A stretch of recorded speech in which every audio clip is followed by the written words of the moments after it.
রাসূল করিম সাল্লাল্লাহু আলাইহি ওয়াসাল্লামের কাছে প্রথম যেদিন জিবরিল ফেরেশতা ওহী নিয়ে আসলেন, তখন সর্বপ্রথম বললেন ইকরা, আপনি পড়ুন। রাসূল জবাব দিলেন মা আনা বিকারিন, আমি পড়নেওয়ালা না। এখানে কিছু কথা আছে একটু কঠিন, সংক্ষেপে কইলে বুঝবেন না, আর বিস্তারিত হইতে গেলে সময় বেশি লাগে। মুহাম্মাদুর রাসূলুল্লাহ সাল্লাল্লাহু আলাইহি ওয়াসাল্লামকে আল্লাহ জগৎবাসী উম্মতের উস্তাদ বানাইছেন, কারো ছাত্র বানাইছেন না। যে বয়সে বাচ্চারারে বাপে লেখাপড়ার লাগি উস্তাদের কাছে নিয়ে যায়, এই বয়স হইবার আগে বরং রাসূল করিম সাল্লাল্লাহু আলাইহি ওয়াসাল্লাম মায়ের গর্ভ থেকে ভূমিষ্ঠ হইবার আগেই বাবা ইন্তেকাল করছিলেন। তারপরে যে বয়সে বাচ্চারে উস্তাদের কাছে নিয়ে যায় ফরানির লাগি, এই বয়সে মা ও ইন্তেকাল করছে। যেই অভিভাবক হইছেন কিছুদিনের মধ্যে ইন্তেকাল করছে।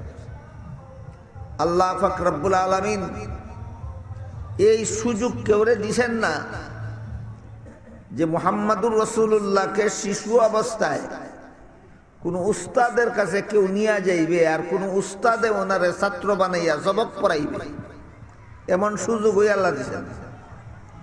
কারণ আল্লাহর ইচ্ছা হইল ইনি হইবেন সমস্ত জগৎবাসীর উস্তাদ, ইনির উস্তাদ যেন আর কেউ না হয়। এই কারণে রাসূলকে কোন উস্তাদের কাছে পড়া শিক্ষা দেওয়ার জন্য ভর্তি করার সুযোগ হয়েছে না। কোন উস্তাদে রাসূলদের আলিফ বা তা সা ও শিখাইছেন।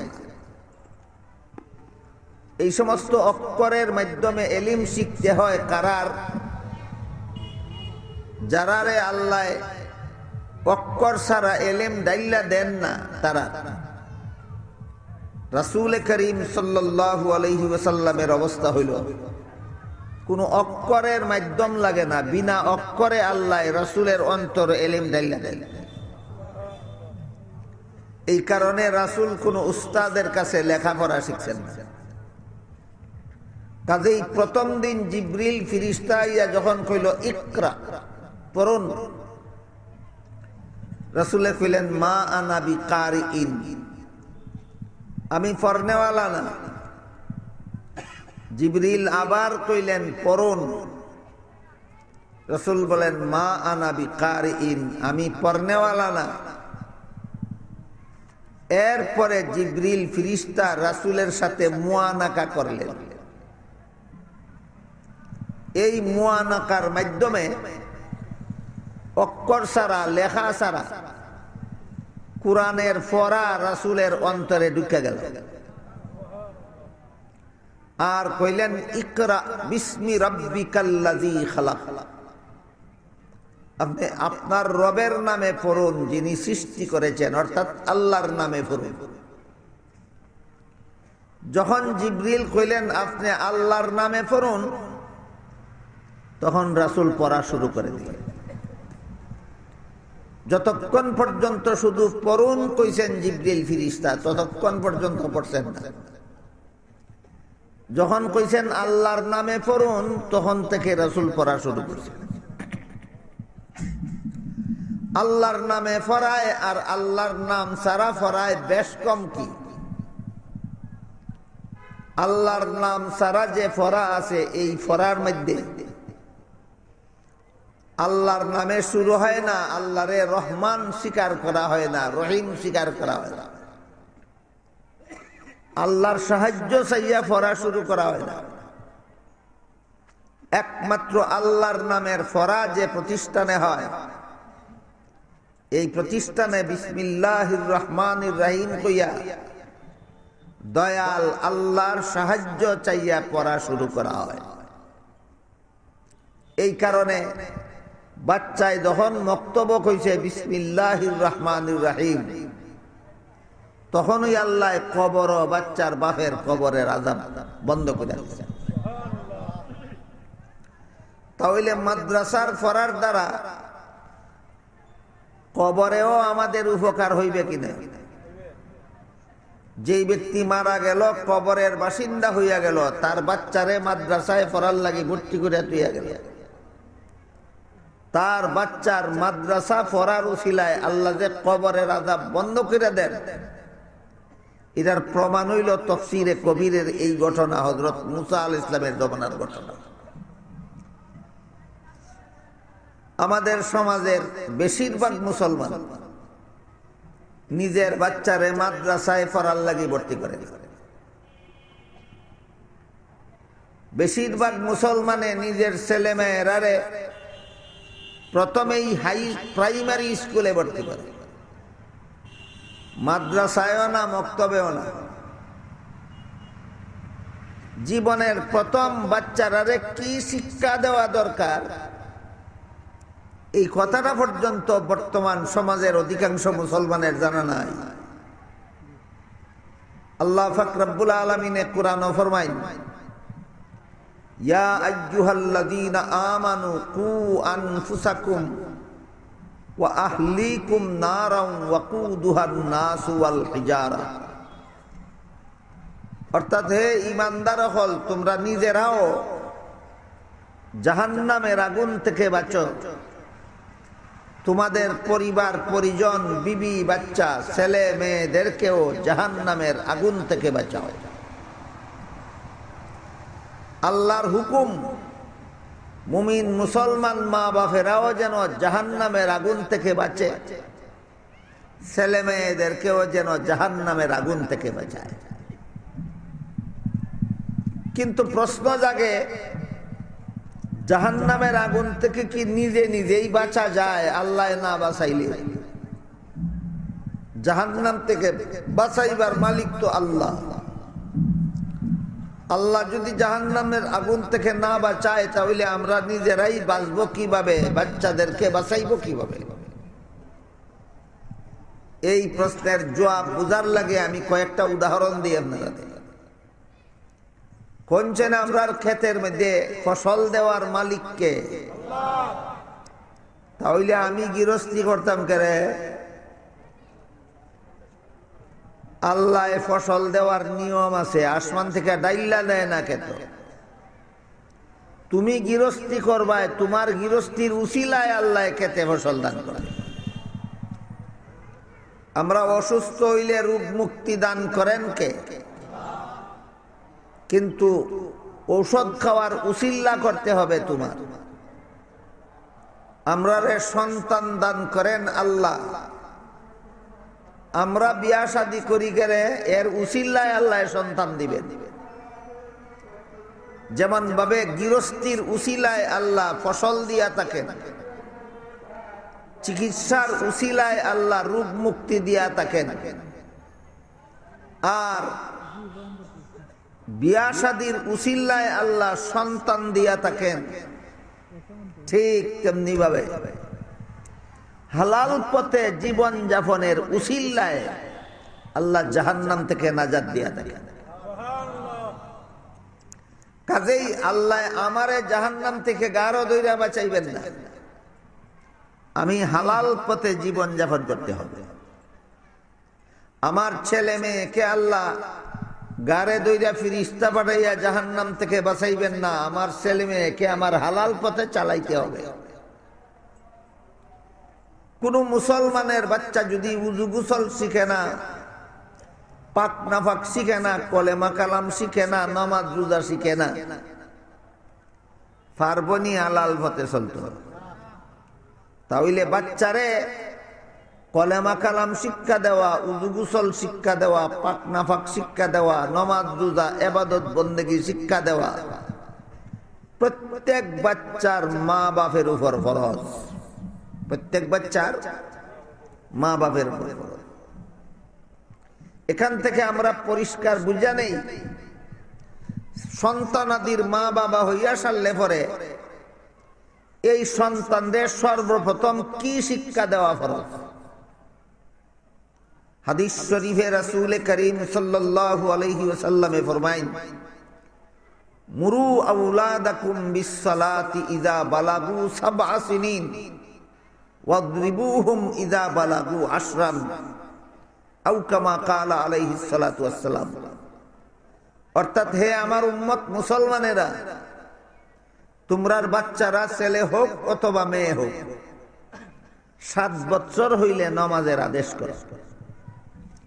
একজন মুসলমান মা বাপে তার 7 বছরের বাচ্চারে যে কইব আদেশ করো নামাজ পড়,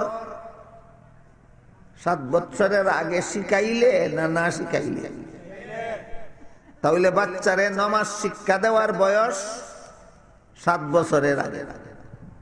বাচ্চারে নামাজ শিক্ষা দেওয়ার বয়স কোন সময়? 7 বছরের আগে যদি নামাজ শিখাইয়া রাখে, তে 7 বছরের সময় কইতে পারবো নামাজ পড়। 7 বছরের আগে যদি নামাজ শিখায় না, আর 7 বছরের সময় কয় নামাজ পড়, হে কইব নামাজ আবার কিতা? কইব নি না কইতো না? তাহলে আমরা বুঝা রাখি, প্রত্যেক মুসলমান মা বাপে তার ছেলে মেয়েরে নামাজ শিক্ষা দেওয়ার বয়স কোনটা? 7 বছরের আগে। কার উপর ফরজ নামাজ শিক্ষা দেওয়া?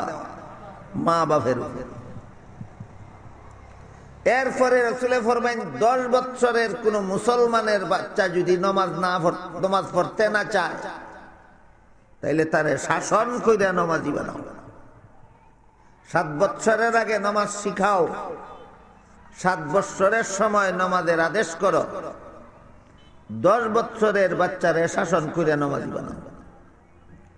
রাসূলের এই হুকুম সমস্ত মুসলমান উম্মতে যদি পালন করত, প্রত্যেক মুসলমান মা বাপে যদি তার ছেলে মেয়েরে 7 বছরের আগে নামাজ শিখাইত, 7 বছরের সময় নামাজের আদেশ করত, 10 বছরের সময় নামাজের লাগি শাসন করত, তাহলে দুনিয়াতে কোনো মুসলমানের সন্তান বেনমাজি হইত না।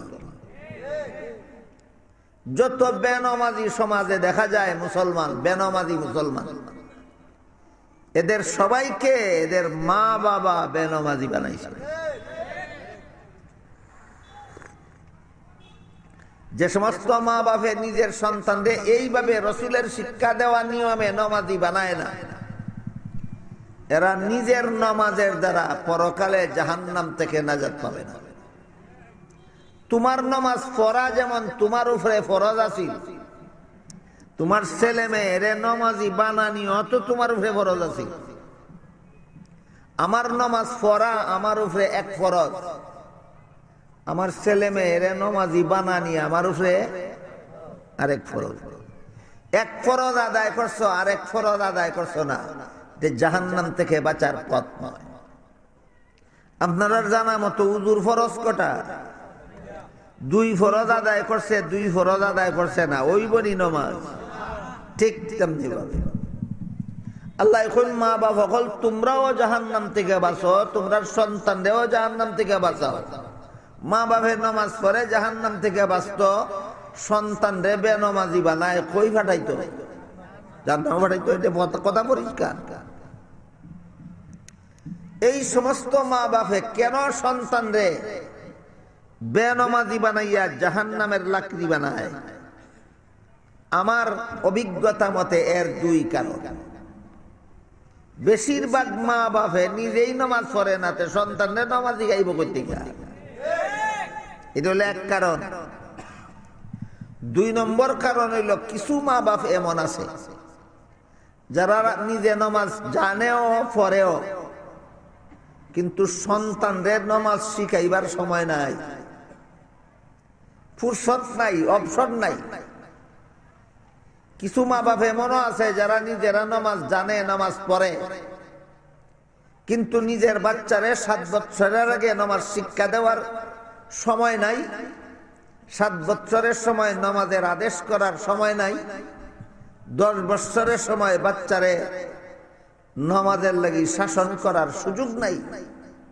এই 2 কারণে বর্তমান সমাজের মুসলমান মা বাপেরা নিজেরা সন্তানদের বেনমাজি বানায়। বেনামাজি হওয়া জান্নাতে যাওয়ার পথ না জাহান্নামে যাওয়ার পথ? তাহলে মা বাপের সন্তানদের বেনামাজি বানায় মানে জাহান্নামের পথে পাঠায়।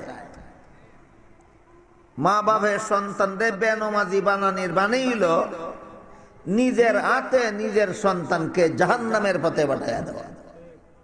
এই অবস্থায় এই সমস্ত সন্তানরে যারা রে এরার মা বাপে পাঠাইয়া দিল জাহান্নামের পথে, এরারে জাহান্নাম থেকে রক্ষা করা দায়িত্ব নিছে মাদ্রাসায়। মাদ্রাসায় কয় তোমার ছেলেরে তোমার মেয়েরে 5 বছরের সময় মাদ্রাসায় পাঠাইয়া দাও। কলেমা কালাম আমরা শিক্ষা দিব, উযু গোসল আমরা শিক্ষা দিব, ফাঁক না ফাঁক আমরা শিক্ষা দিব, নমাজ শিখাইয়া আমরা পাক্কা নমাজি বানাইয়া দিব। আমার কথা বুঝা থাকলে আপনারা কইতে পারবা কার কাম কে কইরা দেয়? মা বাপের কাম মাদ্রাসার উস্তাদে কইরা দেয়। সন্তানরে কলেমা কালাম শিখাইয়া নমাজি বানানি কার উপরে ফরজ ছিল? তুমি পারো না কোনো কারণে, হয়তো নিজেই জানো না এই কারণে পারো না, আর না হয় সংসারের ঝামেলার কারণে পারো না। দেলাও 5 বছরের সময় মাদ্রাসাত ভর্তি করি। তোমার ফরজ যে জিনিস তোমার উপরে ফরজ আছিল তোমার সন্তানরে নমাজি বানানি, তোমার পক্ষ থেকে মাদ্রাসার উস্তাদেই ফরজ আদায় করে দিবে। মাদ্রাসার দ্বারা কত বড় গুরুত্বপূর্ণ কাজ হয় এই কথাগুলি যারা জানে না, বুঝে না, আবার শুনেও না, এরাই নিজের ছেলে মেয়েদেরকে নিজের হাতে ধরিয়া জাহান্নামের লাকড়ি বানায়। নিজে তো শিখাইলই না সন্তানদের নামাজ, মাদ্রাসা তো ফাটাইল না, ফাটাইয়া দিল প্রাইমারি স্কুল। প্রাইমারি স্কুলও পড়ার দরকার আছে, এটা কোনো দোষ না। হাই স্কুলেও পড়ার দরকার আছে, এটা কোনো দোষ না। কলেজ ভার্সিটিতেও পড়ার দরকার আছে, এটাও কোনো দোষ না। বরং 2 শর্তে যদি কোনো মুসলমানের সন্তান স্কুল কলেজ ভার্সিটিতে পড়ে, এখানেও হইরাও সওয়াব পায়। স্কুলও পড়লেও সওয়াব আছে, কলেজে পড়লেও সওয়াব আছে, ভার্সিটিতে পড়লেও সওয়াব আছে মুসলমানের সন্তানের। বিনা শর্তে না 2 শর্তে? এখন স্কুলে পড়ানির কথা ইয়াদ রইছে মুসলমানের, কলেজ ভার্সিটিতে নিজের ছেলে মেয়েরে পড়ানির কথা ইয়াদ রইছে, শর্ত 2টা ইয়াদ নাই। শর্ত 2টা ইয়াদ নাই।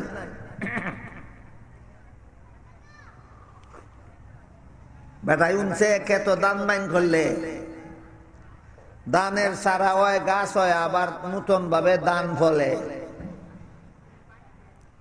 শর্ত আছিল বীজ দান বাইন করন লাগবো, বুল্লা লাইছে বাল করে লাইছে উনা দান। যে কোনো দান বাইন করলে আবার দান ফলে না, বীজ দান বাইন করন লাগে। শর্ত বুল্লা লাইছে, খালি ইয়াদ রইছে দান বাইন করলে আরো দান ফলে। বীজ দান যে বাইন করন শর্ত ইদে ইয়াদ নাই, বাইন করছে উনা দান। কি পরিমাণ ফলবো? আমরা সমাজের মুসলমান মা বাবা বলতে তো এই অবস্থা। উনসে আলিম বলতে কইছেন স্কুলও পড়লেও সওয়াব আছে, কলেজও পড়লেও সওয়াব আছে, ভার্সিটিত পড়লেও সওয়াব আছে, কিন্তু 2টা শর্ত যে আছে এইখান বুঝলা দিছে। এই কারণে সমাজের সর্বস্তরের মুসলমানের জানা থাকা দরকার জীবনভর কোন 2 শর্তে মুসলমানের বাচ্চা স্কুলে পড়লে সওয়াব আছে, কোন 2 শর্তে মুসলমানের বাচ্চা কলেজে পড়লে সওয়াব আছে, কোন 2 শর্তে মুসলমানের বাচ্চা ভার্সিটিতে পড়লে সওয়াব আছে। প্রথম নম্বর শর্ত হইল আমি স্কুলে পড়লেই কি হইল, কলেজে পড়লে কি হইল, ভার্সিটিতে পড়লে কি হইল, আমার মনে রাখতে হবে আমি মুসলমান, আমার মুসলমানের মতো জীবন যাপন করতে হবে। এই এক শর্ত। প্রাইমারি স্কুলে পড়ো, মুসলমানের মতো জীবনযাপন করো। হাই স্কুলে পড়ো, মুসলমানের মতো জীবনযাপন করো। কলেজ ভার্সিটিতে পড়ো, মুসলমানের মতো জীবনযাপন করো। আপনারা কোন মুসলমানের মতো জীবনযাপন করতে পারবো নি নমাজ না শিক্ষা? তাহলে প্রাইমারি স্কুলে নমাজ শিখানির ব্যবস্থা আছে, হাই স্কুলে নমাজ শিখানির ব্যবস্থা আছে, কলেজ ভার্সিটি নমাজ শিখানির ব্যবস্থা আসেনি। তাহলে ওই সমস্ত মা বাপ কত বড় বুদ্ধিমান, যারা ছেলে মেয়েরা নিজে অনমাজি বানাইল না আর স্কুলে পাঠাইয়া দিল যেখানে নমাজি বানানির কোনো ব্যবস্থা নাই, ভালো রকম জানে না, জানা না বুঝা এই সমাজের মুসলমান কলিজার টুকরা সন্তানদের জাহান্নামে পাঠায় না, জাইনা বুঝা স্বেচ্ছায় সজ্ঞানে এই সমাজের শতকরা ৮০ জন মুসলমান মা বাপে নিজেদের কলিজার টুকরা সন্তানকে জাহান্নামে নিক্ষেপ করে। প্রথম নম্বর, নিজের উপরে ফরজ আছিল নমাজি বানাইতো, বানাইল না। ২ নম্বর, তুমি না ভারতে যেখানে তোমার ছেলেরে ফরাইলে আগে নমাজি বানাইয়া দেয় ওইখানে পাঠাও, এখানেও পাঠাও, ভর্তি করে দিল প্রাইমারি স্কুলে। গেল এক শর্ত, স্কুলে পড়লে সোয়াব আছে, নিজের মুসলমানি বুল্লা লাইলে, মুসলমানি ঠিক রাখলে। কলেজে পড়লে সোয়াব আছে, মুসলমানি বুল্লা লাইলে না মুসলমানি ঠিক রাখলে।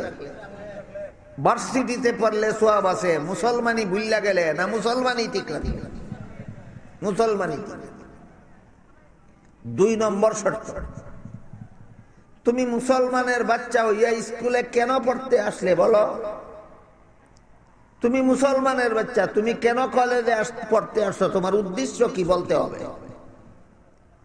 তুমি মুসলমানের সন্তান, তুমি কেন ভার্সিটিতে লেখাপড়া করতে আসছো তোমার জানা থাকতে হবে। জানে না? হাজারের মধ্যে ৯৯৯ জন ছাত্র যারা স্কুল কলেজ ভার্সিটিতে পড়ে, তুমি মুসলমান হইয়া স্কুল আইলে কেন? এটার জব নাই, জানে না? মুসলমানের সন্তান হইয়া তুমি কলেজে পড়তে আসছো কেন? জানে না? মুসলমানের সন্তান হইয়া তুমি ভার্সিটিতে পড়তে গেছো কেন? এটার জব জানে না।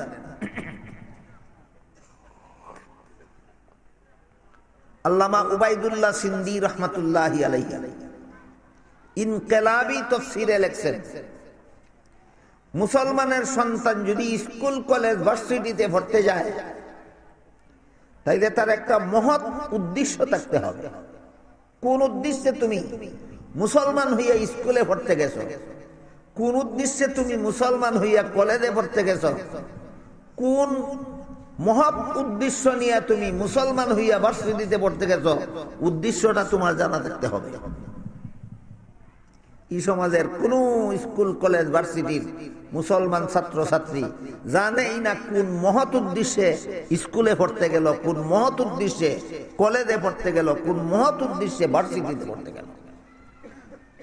আল্লামা সিন্দি তার ইনকিলাবি তাফসীরে লেখছেন, দুনিয়ার বেদিন কাফিরেরা যদি মুসলমানদের সাথে বয়কট করে, বলে আমরার আবিষ্কৃত ঔষধের দ্বারা মুসলমান রোগীর চিকিৎসা করতে দেব না, তাহলে মুসলমানের আবিষ্কৃত ঔষধ যেন মুসলমান রোগীর চিকিৎসার জন্য যথেষ্ট হয়। বেদিন কাফিরেরা যদি মুসলমানদের সাথে বয়কট করে, আমাদের ডাক্তার দিয়া মুসলমান রোগীর চিকিৎসা করতে দেব না, তাহলে মুসলমান রোগীর চিকিৎসার জন্য মুসলমান ডাক্তার যেন যথেষ্ট হয়। বেদিন কাফিরেরা যদি বয়কট করে, আমাদের আবিষ্কৃত যন্ত্রপাতি মুসলমানদেরকে দেব না, তাইলে সমাজের উন্নতির জন্য মুসলমানের আবিষ্কৃত যন্ত্র যেন মুসলমান সমাজের উন্নতির জন্য যথেষ্ট হয়। বেদিন কাফিরেরা যদি বয়কট করে, আমাদের আবিষ্কৃত অস্ত্র মুসলমানদের কাছে বিক্রি করব না, তাইলে মুসলমানদের আবিষ্কৃত অস্ত্র যেন যুদ্ধের ময়দানে মুসলমান বিজয়ী হওয়ার জন্য যথেষ্ট হয়।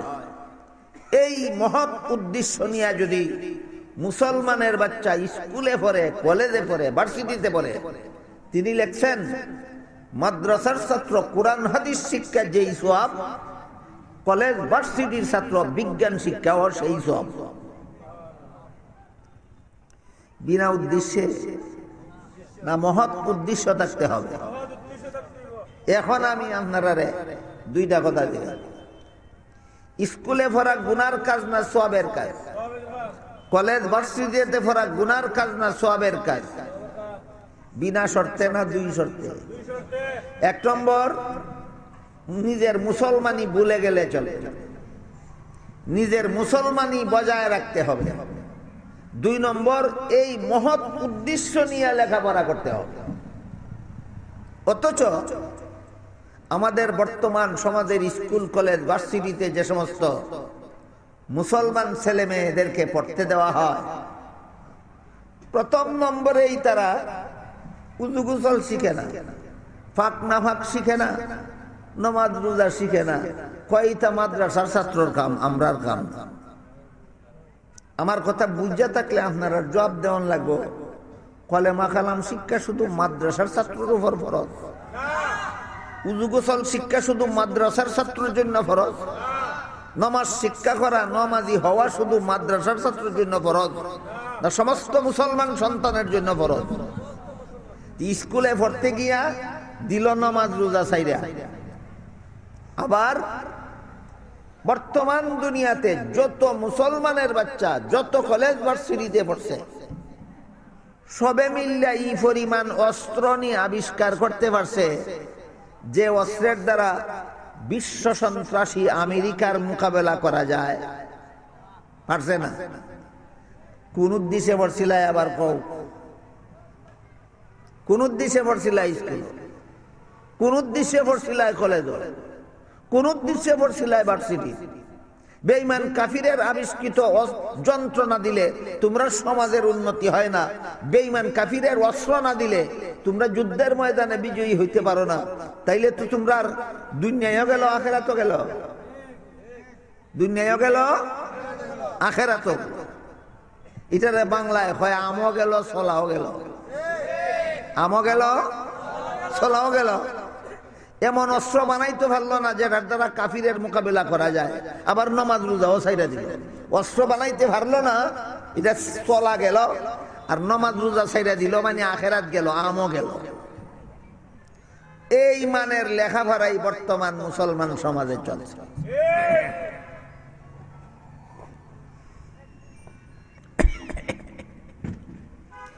কাজেই যে সমস্ত মুসলমান মা বাপেরা নিজেরার সন্তানরা নিজেরাও কলেমা কালাম শিখাইল না, উযু গোসল শিখাইল না, ফাঁক না ফাঁক শিখাইল না, নমাজ বন্দেগী শিখাইল না, আবার প্রাইমারি স্কুলে ভর্তি করে দিল।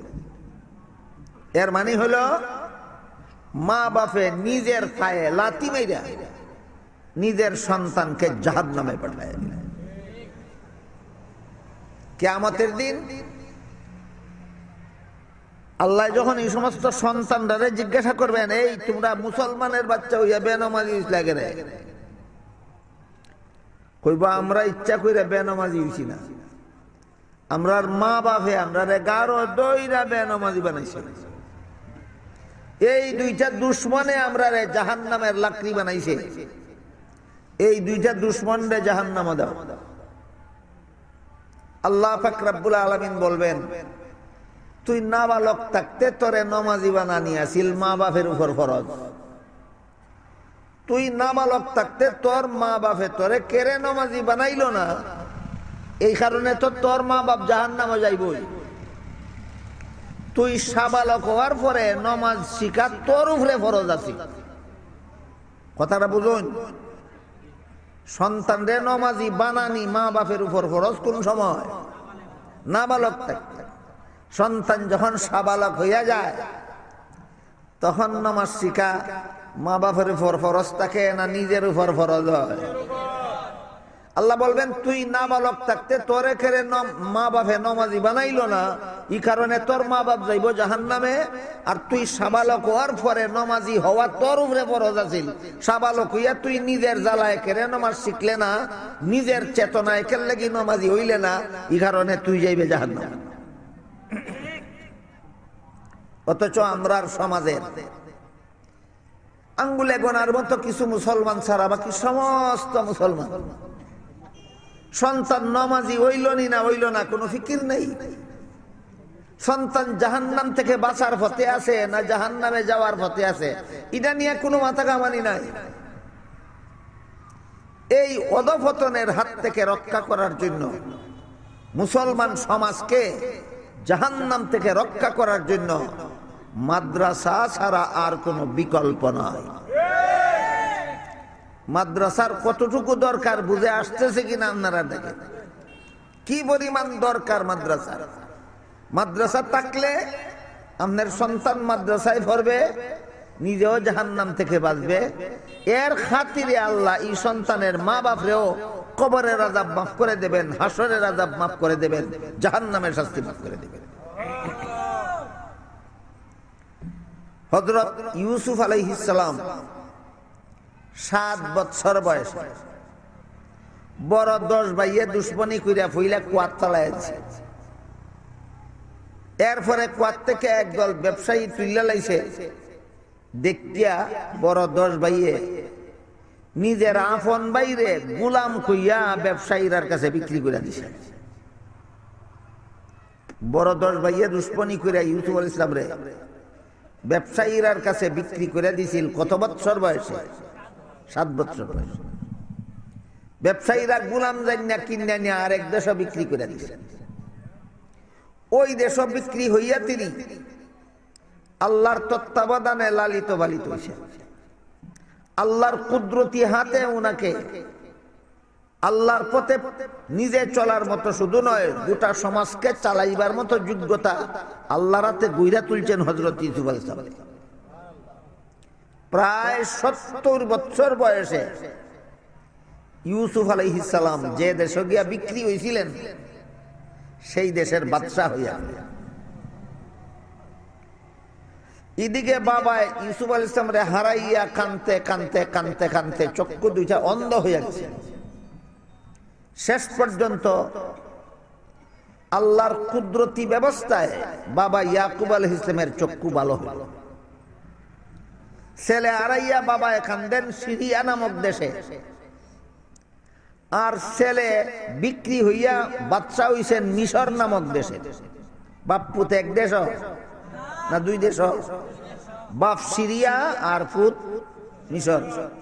বাপে ছেলের চিন্তায় কানতে কানতে যার যার, আর ছেলে এই দেশের বাদশা। আল্লাহ পাক রব্বুল আলামিনে হুকুম দিলেন ছেলে ইউসুফরে, আর কান্দাইও না তোমার বাবারে, খবর দিয়া আনাইলা ওই দেশে। আল্লাহর হুকুমে ইউসুফ আলাইহিস সালাম সিরিয়ার থেকে ওনার মা বাবা আত্মীয় স্বজন যারা ছিলেন সবাইকে মিশর নিয়ে গেলেন।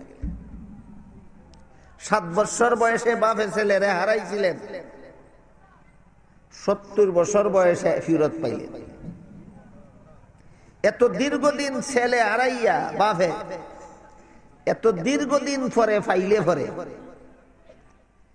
কি রকম অবস্থা হবে মা বাপের, আপনারাই আন্দাজ করতে পারেন।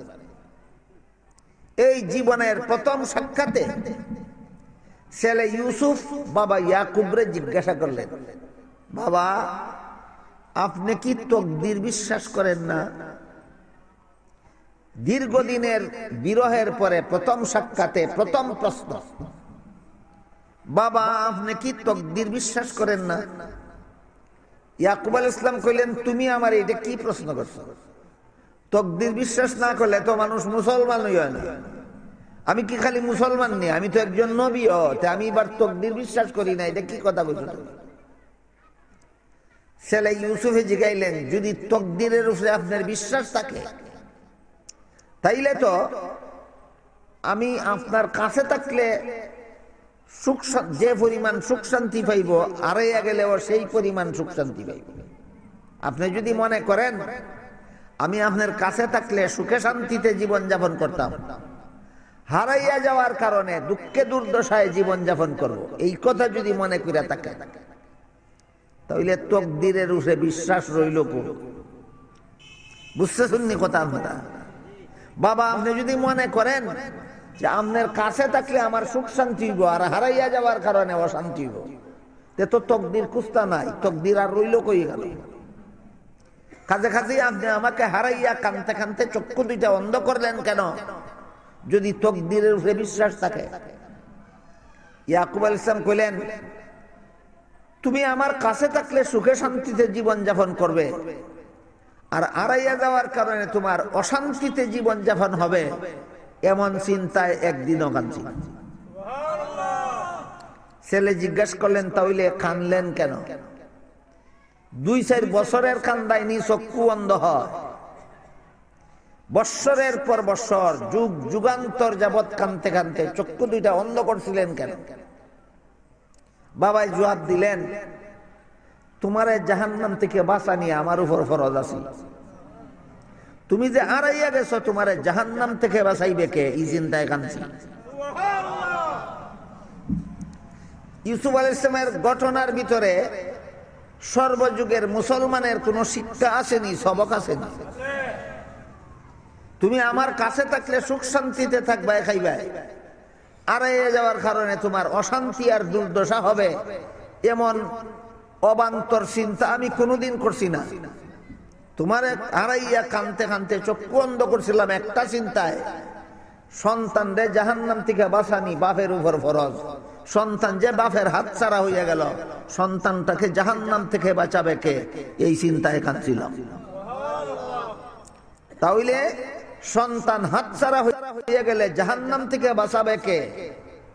এমন চিন্তা থাকাটা মা বাপের ইমানের দাবি।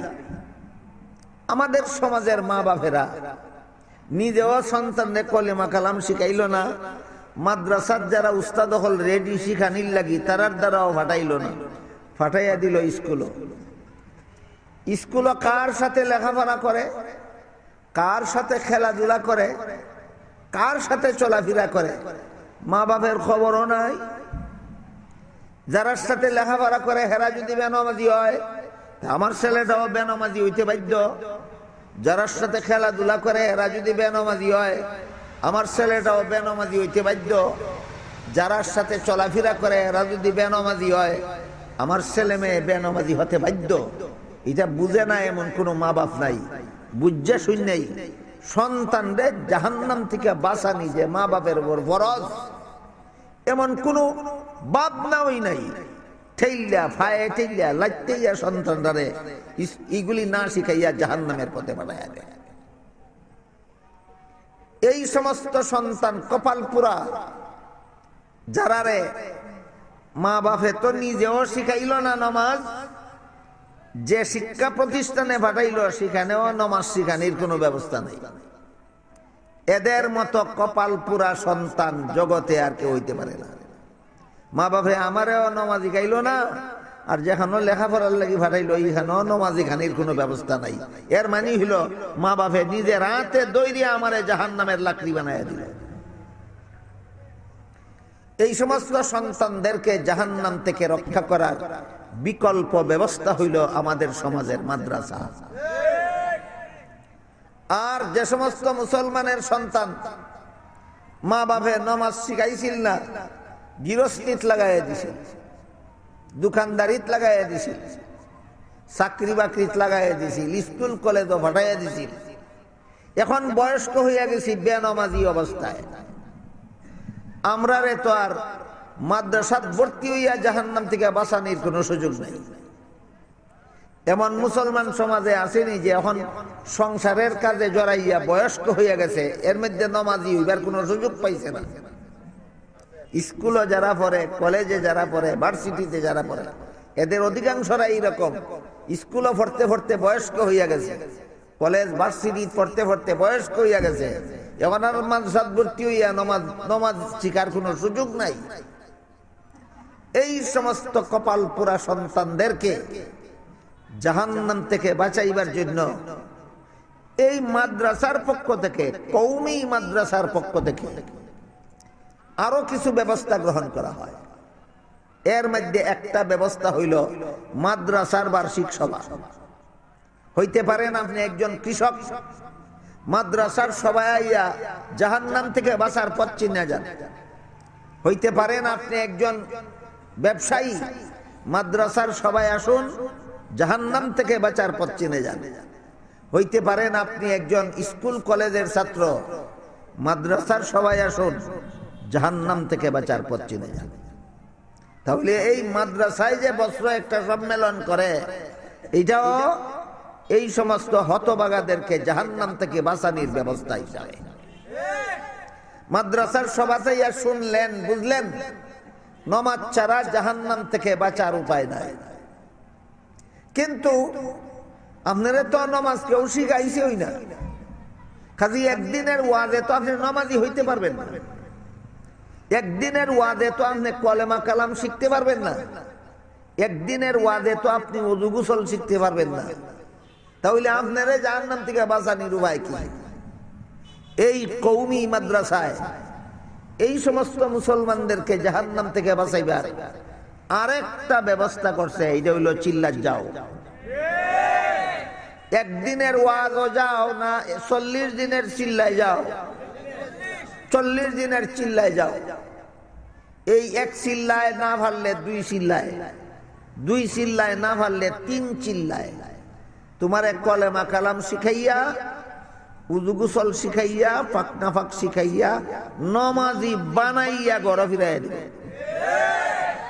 সুতরাং 40 দিনের চিল্লাটাও ওই সমস্ত হতভাগা কপাল ফুরা মুসলমানদের জাহান্নাম থেকে বাঁচানোর ব্যবস্থা, যারা বয়স্ক হইয়া গেছে কিন্তু নমাজ কালাম শিখতে পারছে না।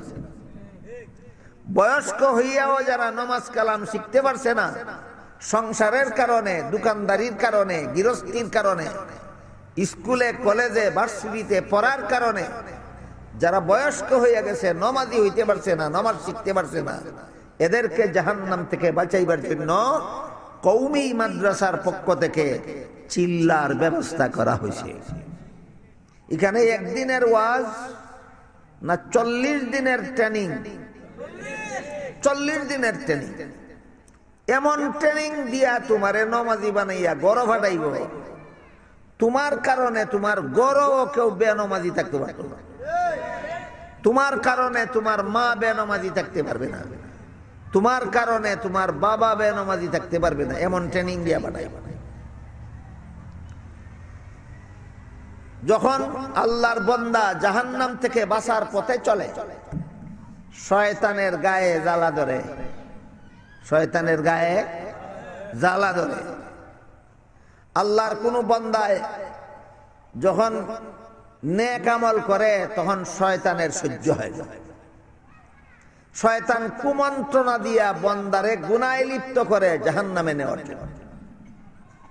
হাদিস শরীফে আল্লাহর রাসূল বলেন, শয়তানে কয়, একদল মানুষরে আমি গুনাহে লিপ্ত কইরা এরার কোমর ভাঙ্গা দিছি, কোমর ভাঙ্গা দিছি।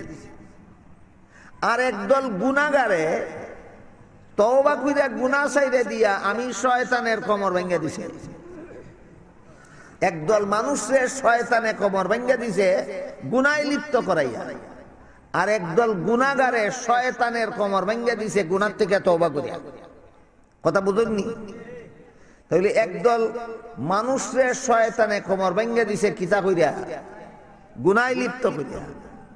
আর একদল গুনাহগারে শয়তানের কোমর ভাঙ্গা দিছে কিতা করিয়া? গুনাহ থেকে তওবা করিয়া। কাজেই শয়তান যখন দেখে মানুষ জাহান্নাম থেকে বাঁচার পথ লইয়া লাইছে, তখন এর আর শান্তি নাই। যখন শয়তানে দেখলো মানুষ গুনাহ করার পরেও গুনাহ বুঝিয়া গুনাহ করছিল, গুনাহ জানিনা গুনাহ করছিল, এই কারণে তওবা কইরা জীবনের গুনাহ মাফ করাইয়া লাইছে, আল্লাহর রাসূলে ফরমাইন শয়তানে তখন একটা ফন্দি করছে। কি ফন্দি করছে? কয়, তুই গুনাহ বুঝিয়া গুনাহ করলে তওবা কইরা মাফ করাইয়া আমার কোমর ভাঙ্গালাস, এমন গুনাহ করাইমু সব বুঝিয়া গুনাহ করবে, জীবনে তওবা নসিব হবে না। আর জীবনে তওবাও করতে না, আমার কোমরও ভাঙতে না, এই গুনাহ লইয়া জাহান্নামে যাইতে। আল্লাহর রাসূলে ফরমাইন, শয়তানে ফন্দি কইরা যে নতুন একটা গুনার আবিষ্কার করছে, এই গুনার নাম বিদআত। এই গুনার নাম বিদআত। কোন গুনারে হয়? যে গুনারে গুনাহ বুঝা করে, না যে গুনারে সওয়াব বুঝা করে। সওয়াব বুঝা গুনাহ করে, এমন গুনার নাম হইল বিদআত। এরাও দলিল দেয়, কয় খামটা তো ভালোই করছিতে দোষ হইছে কিনা। বিদআতিরার দলিল, এত বালা কাজ করলাম দোষ হইল কি? যেমন একটা বালা খামের উদাহরণ দেখেন। রাসূল করিম সাল্লাল্লাহু আলাইহি ওয়াসাল্লাম হাদিস শরীফে ফরমায়েন, যে ব্যক্তি আমার প্রতি একবার দুরূদ শরীফ পড়বে, আল্লাহ তার প্রতি 10 বার রহমত নাযিল করবে, 10টা গুনাহ মাফ করে দেবে, 10টা মর্যাদা বাড়াইয়া দেবে। কবার দুরূদ শরীফ পড়লে? তাহলে দুরূদ শরীফ পড়া খারাপ কাজ না খুব ভালো কাজ? খুব ভালো কাজ। এখন যদি বেটায় মনে মনে ভাবে এত বালা কামটা খালি নমাজের শেষে করতাম কেন, নমাজের শুরুতে একবার করলে দুষ্কিতা, কামটা তো ভালো। রুকুত গিয়ে আরেকবার দুরূদ পড়লে দুষ্কিতা, সেজদাত গিয়ে আরেকবার দুরূদ পড়লে দুষ্কিতা। এখন নমাজের নিয়ত কইরাও একবার দুরূদ পড়ে, রুকুত গিয়েও একবার দুরূদ পড়ে, সেজদাত গিয়েও একবার দুরূদ পড়ে, গুনাহ জান্না করে পড়ে না বড় সওয়াব জান্না পড়ে? এই দুরূদ নবীর তরিকার দুরূদ নয়, এটা তোমার মন গড়া দুরূদ, এইটার নাম ওই বিদআত। বলেন নামাজে দাঁড়াইয়া দুরূদ পড়লে কি হবে? বিদআত। নামাজে রুকুত গিয়া দুরূদ পড়লে কি হবে? সেজদাত গিয়া দুরূদ পড়লে কি হবে? বিদআত। এই রকম যুক্তি দিয়া ওই আজানের শেষে দুরূদ পড়া আসিল সুন্নত, হয় আজানের আগে একবার পড়লাম অত বড় সওয়াবের কাম, দুষ্কিতা, দূষিত ওই বিদআত। যদি আজানের আগে দুরূদ পড়ে, আজানের পরে দুরূদ পড়া সুন্নত, আজানের আগে দুরূদ পড়া বিদআত। যারা বিদআত করে, মুফাসসিরিন কেরাম তাফসীরের কিতাবে লেখছেন, যারা বিদআত করে এরা নবীর শানের কত বড় বেয়াদব এটা বুঝার দরকার।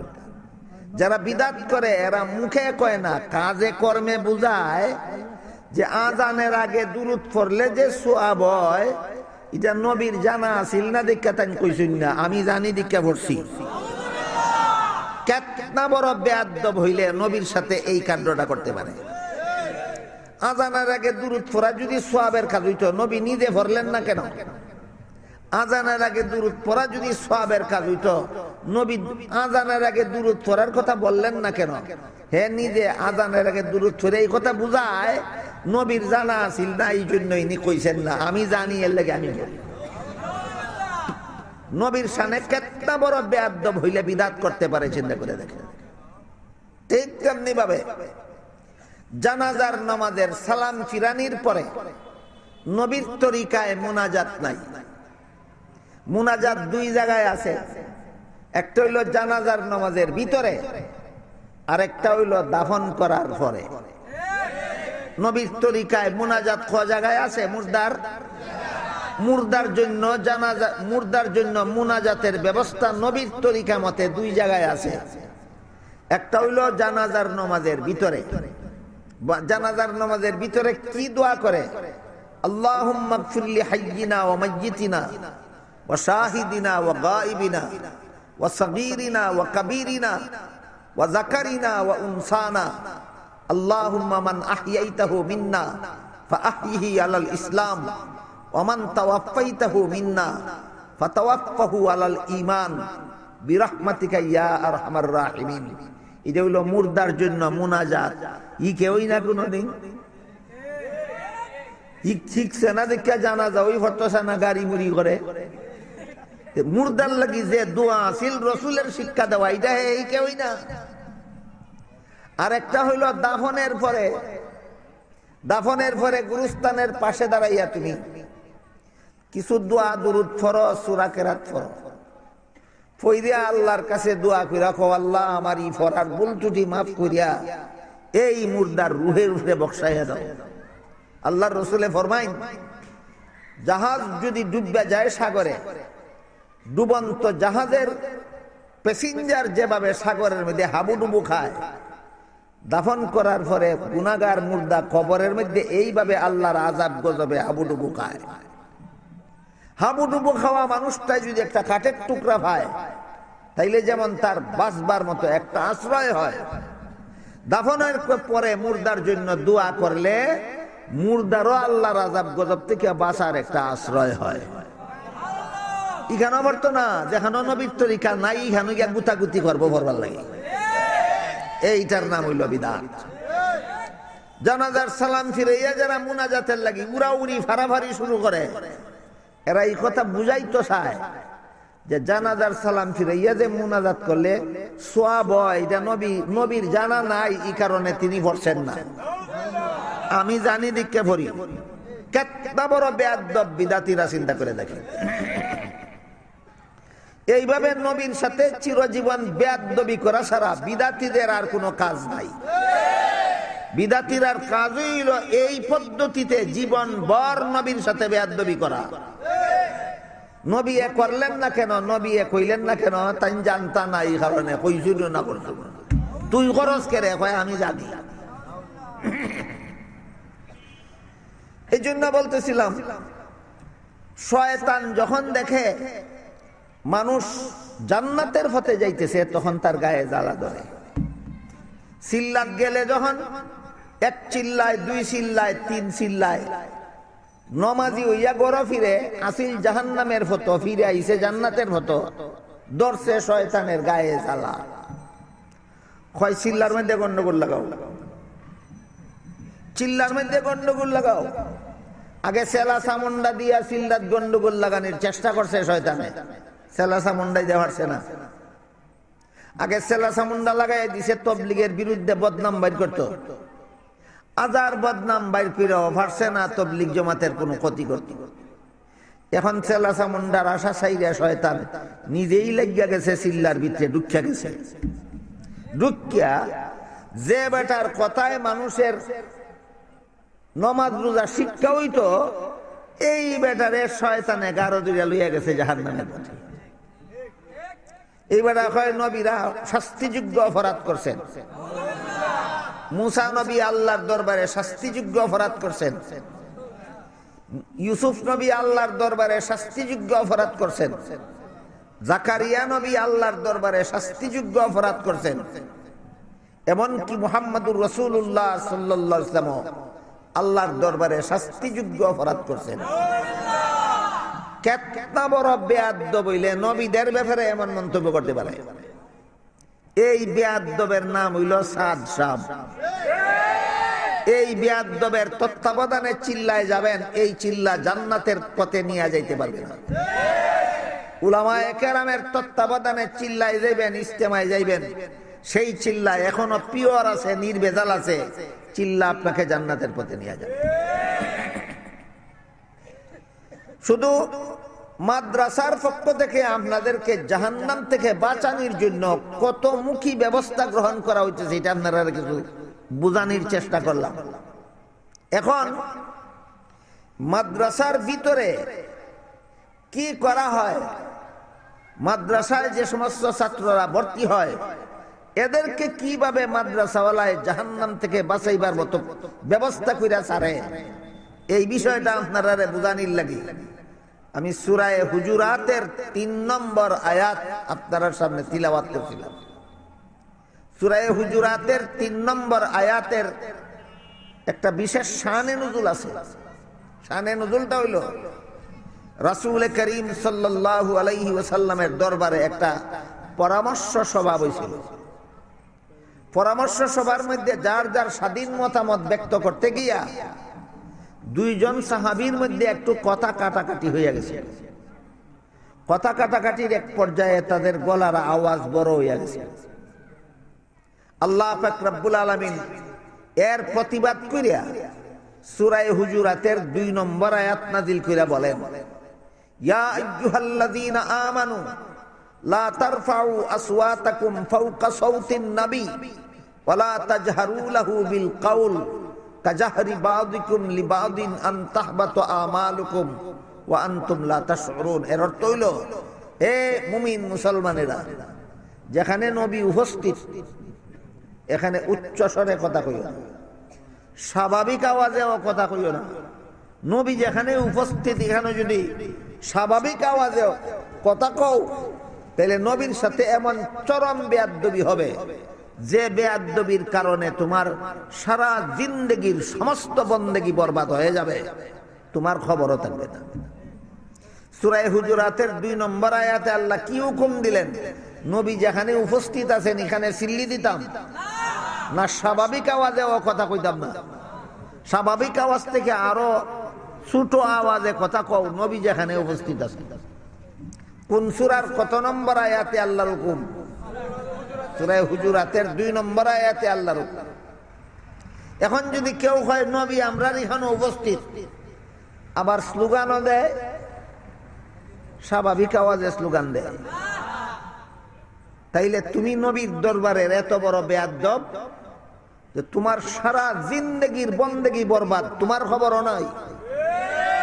এই কথাই আল্লাহ সূরা হুজুরাতের 2 নম্বর আয়াতে কইছেন। নবী যেখানে উপস্থিত এখানে উচ্চ স্বরে কথা বলা দূরের কথা, স্বাভাবিক আওয়াজে কথা বললেও নবীর দরবারের চরম বেয়াদব।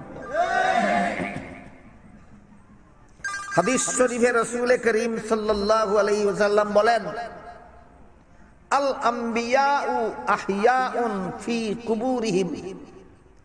নবী রাসূলগণকে দাফন করার পরে আল্লাহ জীবিত করে দেন। জিন্দা নবী দাফন করা হয় না দাফনের পরে নবীকে জিন্দা করা হয়? এখানে ফেস লাগে, কয় নবীর আবার মরণ কিতা? যে কইব নবীর মরণ হে ওই ওয়াহাবি কাফির হইব। আল্লাহ যে কোরআনে কইছেন, ইন্নাকা মাইয়িতুন ওয়া ইন্নাহুম মাইয়িতুন, হে মুহাম্মদুর রাসূলুল্লাহ সাল্লাল্লাহু আলাইহি ওয়াসাল্লাম, নিশ্চয়ই আপনার মরণ আছে। কে কইছে? আল্লাহ। কারে কইছেন? আল্লাহ আমাদের নবীকে বলেন নিশ্চয়ই আপনার মরণ আছে। যে নবীর মরণ কথাটা কইলেই যদি ওয়াহাবি কাফের হয়, খো আল্লাহরে কিতা কইবে? এখন চাফাবাজি আর ফতুয়াবাজি মুখ সামলাইয়া করা দরকার। যেহেতু আল্লাহ কোরআনে বলছেন নবী মরণশীল, কাজেই যে বলবে নবী মরণশীল নন, হে কোরআন মানে না। যে কোরআন মানে না তার ঈমান থাকে না। যার ঈমান থাকে না হের আবার ওয়াহাবি কি তার সুন্নি কিতা? তোর ঈমান ঠিক করি আগে, ওয়াহাবি সুন্নি বিচার পরে করিস। আমরার সমাজের ওয়াহাবি সুন্নি হইল আনারস আর বেদানার মতো। রসে ভরা ফল রেখে আনারস, আর দানায় ভরা ফল রেখে বেদানা। সুন্নতে ভরা দল রেখে ওয়াহাবি, আর বিদাতে ভরা দল রেখে সুন্নি। বুঝে থাকলে বলেন আমরা সমাজের ওয়াহাবি সুন্নি কিসের মতো? আনারস আর বেদানার মতো। একদিকে আল্লাহ কোরআনে বলছেন নবী মরণশীল, কাজেই মরণের পরেই নবীরে দাফন করা হয়েছে, জিন্দা নবী দাফন করা হয়েছে। অপরদিকে হাদিস শরীফে রাসূল বলছেন দাফনের পরে নবীকে জিন্দা করা হয়। দাফনের পরে আর মুর্দা থাকেন না, জিন্দা হইয়া যান। জিন্দা হইয়া কোথায় কোথায় আগমন করেন? নবী বলেন ফি কুবুরিহিম, যার যার রওজা শরীফের ভিতরে থাকেন, কোথাও আগমন করেন না। নবী বলেন দাফনের পরে জিন্দা হইয়া নবী কোথাও আগমন করেন না, রওজা শরীফের ভিতরে থাকেন।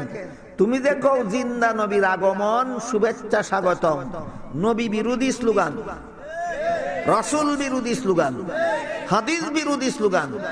রাসূলের হাদিসের বিরুদ্ধে এই রকম বেঈমানি স্লোগান দিয়া সুন্নি হওয়া যায় না।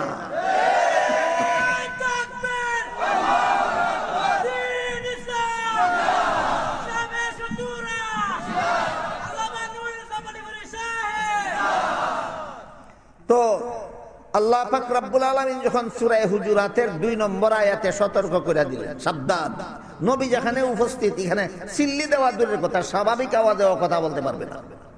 তখন সাহাবায়ে কেরামের অবস্থা এমন হইল, নবীর দরবারে গেলে নবী কোনো কথা জিজ্ঞাসা করলে এত আস্তে জবাব দিতেন, অনেক সময় নবী বুঝতেই পারতেন না। সতর্ক হইছেন সতর্ক, সাহাবায়ে কেরাম সতর্ক হইছেন। কি পরিমাণ? 15 আনা, আপনারা তখন 16 আনা, আমি কই 17 আনা। যদি এত আস্তে কথা কইতেন সাহাবাগণ নবীর দরবারে গিয়া, যত আস্তে কইলে বোঝা যায়, তে কইতাম 16 আনা। আল্লাহ সতর্ক করে দেওয়ার কারণে নবীর দরবারে গিয়া সাহাবাগণ এত আস্তে কথা কইতেন, অনেক সময় নবী বুঝতেই পারতেন না। এটারে 16 আনা কইবেন না 17 আনা? 17 আনা সংশোধন হইয়া গেলেন সাহাবায়ে কেরাম। সাহাবাগণের এইভাবে সংশোধন হওয়ার উপর সন্তুষ্ট হইয়া আল্লাহ সূরা হুজুরাতের 3 নম্বর আয়াত নাযিল করেছেন। 3 নম্বর আয়াত নাযিল করে বলেন, ইন্নাল্লাযীনা ইয়াগুদ্দুনা আসওয়াতাহুম ইনদা রাসূলিল্লাহি উলাইকাল্লাযীনা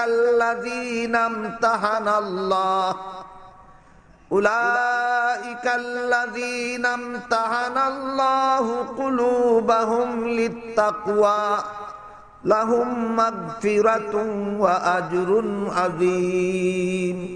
নিশ্চয়ই যারা, 3 নম্বর আয়াত, আল্লাহ বলেন নিশ্চয়ই যারা রাসূলের কাছে আসতে কথা বলে। বলুন আপনারা এতক্ষণের কথা বুঝে থাকলে এরা কারা? নিশ্চয়ই যারা রাসূলের কাছে আসতে কথা বলে, এরা কারা? সাহাবায়ে কেরাম। আল্লাহ পাক রব্বুল আলামিন বলেন, এই সাহাবায়ে কেরামের অন্তরকে আমি তাকওয়ার ব্যাপারে পরীক্ষা করেছি। কিসের ব্যাপারে? তাকওয়ার ব্যাপারে। আল্লাহ পরীক্ষা করছেন সাহাবাদেরকে। লেখাপড়া করাইছেন রাসূল, সাহাবাগণ হইলেন ছাত্র, রাসূল হইলেন উস্তাদ, আল্লাহ হইলেন পরীক্ষক। লেখাপড়া করলো কে? সাহাবাগণ। লেখাপড়া করাইল কে? রাসূল। আর পরীক্ষা নিল কে? এই 3টা পক্ষের কথা মনে রাখবেন। রাসূল করিম সাল্লাল্লাহু আলাইহি ওয়াসাল্লাম এই সমস্ত ছাত্রগণের উস্তাদ, গোটা উম্মতের উস্তাদ। হাদিস শরীফে আল্লাহ রাসূল বলেন, ইন্নামা আনা বুইস্তু মুআল্লিমা। আল্লাহ আমাকে গোটা উম্মতের জন্য উস্তাদ বানাইয়া পাঠাইছেন। রাসূল হইলেন গোটা উম্মতের জন্য উস্তাদ। এই উস্তাদের কোয়ালিফিকেশন কত এটা জানা দরকার, সব মুসলমানের জানা থাকা দরকার। এই উস্তাদের শিক্ষাগত যোগ্যতা কত? অন্য হাদিসে আল্লাহ রাসূল বলেন, উতিতু ইলমাল আউয়ালিনা ওয়াল আখিরিন। আমার আগে যত মানুষ দুনিয়াতে আসছিল তাদের সকলকে আল্লাহ যে পরিমাণে ইলম দান করেছিলেন, আমার পরে কিয়ামত পর্যন্ত যত মানুষ দুনিয়াতে আসবে তাদের সবাইকে আল্লাহ যে পরিমাণে ইলম দিবেন, সকলের সম পরিমাণ ইলম একা আমি মুহাম্মদুর রাসূলুল্লাহকে আল্লাহ দান করেছেন। সাহাবাগণের উস্তাদের কোয়ালিফিকেশন কি? জগৎ শ্রেষ্ঠ শিক্ষক। জগৎ পূর্ববর্তী পরবর্তী সকল মানুষের শুধু নন, সমস্ত নবী রাসূলগণের উস্তাদ হলেন মুহাম্মদুর রাসূলুল্লাহ। সমস্ত নবী রাসূলগণের চেয়েও বেশি ইলমের অধিকারী ছিলেন মুহাম্মদুর রাসূলুল্লাহ। এইটা হইল রাসূলের মর্যাদা। গায়েব জানা রাসূলের মর্যাদা নয়, গায়েব জানা আল্লাহর মর্যাদা। সমস্ত জগৎবাসীর থেকে বেশি জানা কার মর্যাদা? আর গায়েব জানা কার মর্যাদা? ইতা এক গায়ের বাছুর নিয়ে আর এক গাইত লাগাই দেয়। চিনে না যদি কোন গাই কোন বাছুরতে তুই তুই করবো। এই জন্য আপনাদের মনে রাখতে হবে, রাসূলের মর্যাদা হলো তিনি সমস্ত জগৎবাসীর চেয়ে বড় আলিম। আর আল্লাহর মর্যাদা হইল তিনি আলিমুল গায়ব।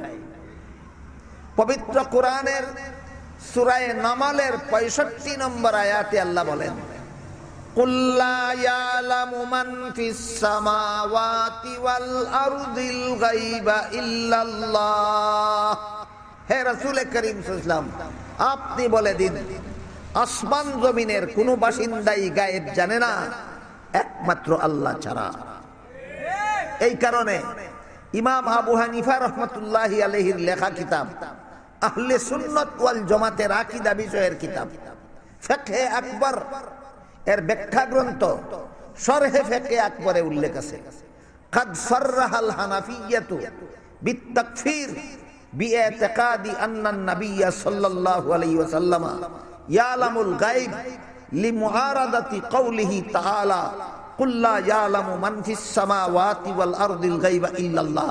এর অর্থ হলো যেহেতু আল্লাহ সূরা নমলের 65 নম্বর আয়াতে পরিষ্কার ভাষায় বলে দিয়েছেন একমাত্র আল্লাহ ছাড়া আসমানের কোনো বাসিন্দাও গায়েব জানে না, জমিনের কোনো বাসিন্দাও গায়েব জানে না, কাজেই যে বলে নবী গায়েব জানে সে কোরআন মানে না। যে কোরআন মানে না সে মুসলমান থাকে না। যে মুসলমান থাকে না তার আবার সুন্নি কি আর ওয়াহাবি কি? তুই আবার সুন্নি ওয়াহাবি কস কিতা? তোর ঈমান কই গেছে আগে গিয়া দেখ।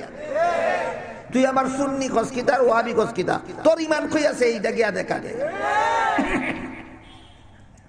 এই জন্য বলছি নবীর গুণ আর আল্লাহর গুণ একই গুণ না ভিন্ন ভিন্ন?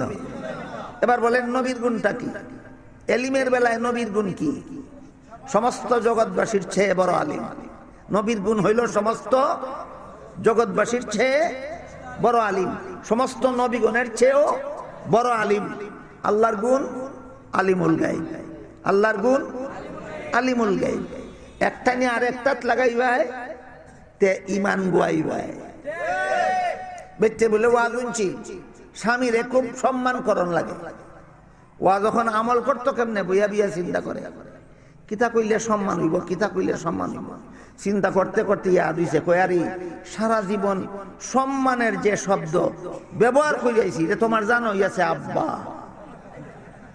সারা জীবন আব্বা শব্দটা অপমান করবার লাগি ব্যবহার করিয়াছে না সম্মানের লাগি? ওয়াজ যখন শুনছে স্বামীরে সম্মান করানো লাগবো, সম্মানের শব্দ তো জানো ইয়াছে। সোনারঘাটের বাজার থেকে রাত্রে 11টার সময় আইসে বাড়ির বেড়া ইয়ে ডাক দিছে দুয়ার খুললি হয় আব্বা বালানি জুতা লাগাইব নি? কোন জুতা লাগাইব নি? কেন লাগে? অপমানের শব্দ ব্যবহার করছি।